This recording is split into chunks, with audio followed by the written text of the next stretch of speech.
Hello, my name is Alex the Polymath. Today this will be a tutorial on Big Huge Labs, and specifically on Big Huge Labs movie posters. So I'm going to type Big Huge Labs into Google. Google's just what I'm going to type it into. And then it's going to be the top result most likely. And there are going to be a lot of options for what you can make. But the one I'm going to make is a movie poster.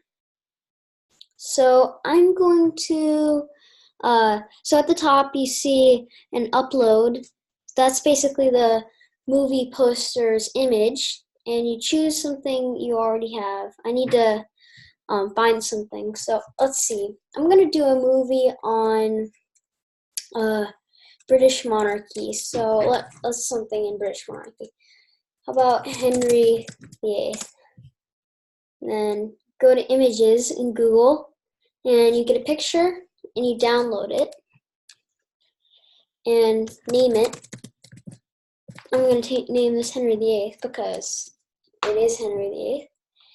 And I'm going to go back to Big Huge Labs and click Choose File.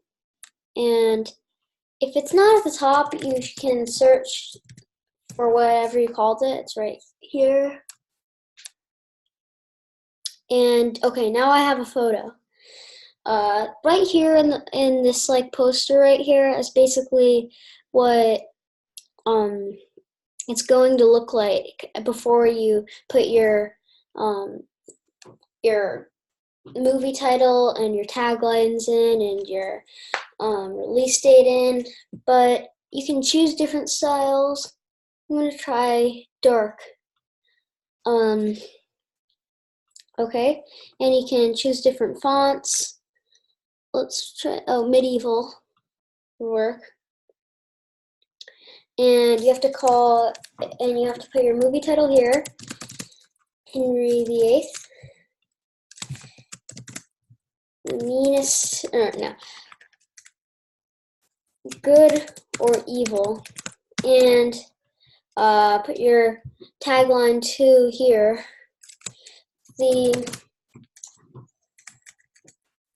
Tudor King.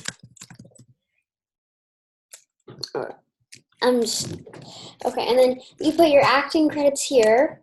I'll just put Henry VIII. Can be one of the actors here. And then who made this movie? The Tudors made this movie. Henry VII helped. Queen Elizabeth helped. Bloody Mary helped. Okay, and then you put your rating. I'm just gonna put G for general audiences, and then the release date will be I don't know, June 22nd, 2022. Okay, and then you click the button called Create. And then it says creating your image, and you wait a second, and here. This looks alright. This is my movie poster I made, and then there are two ways to download. You can click this, and then it just downloads automatically, or you could right-click on the image and click Save Image As. Well, I already saved the image, so I'm not gonna right-click. Okay, and then you have your poster. Bye.